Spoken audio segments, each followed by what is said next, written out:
Everyone, আজকে উঠতে একটু লেট হয়ে গেছে।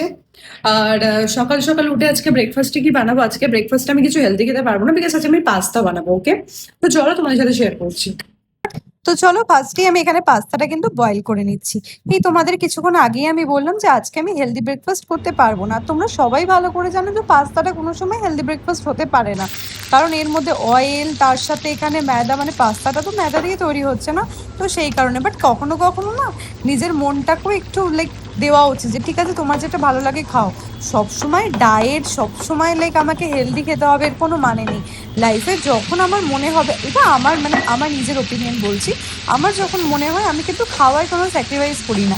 আমি কিন্তু খাবার দিকটা যতটা পারি হ্যাঁ মেনটেন অবভিয়াসলি করি, বাট চেষ্টা করি আমার যেটা আমার খাবার ইচ্ছা আমি কিন্তু সেটা খাই। কিন্তু আমার একটা জিনিস ভালো, আমি কিন্তু ম্যাক্সিমাম টাইম হোম ফুডটাই প্রেফার করি, বাইরের খাবারটা একটু অ্যাভয়েড করে চলি। তবে যেহেতু আমার কাজটা সব ম্যাক্সিমাম টাইম বাইরেই থাকে, তাই সবসময় অ্যাভয়েড করতে পারি না।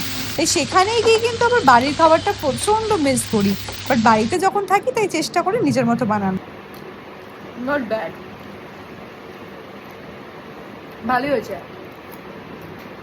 অ্যাকচুয়ালি সকালবেলা উঠে আমার তাই হয় না কি আমি হোয়াইট সস পাস্তা বানাবো কি রেড সস।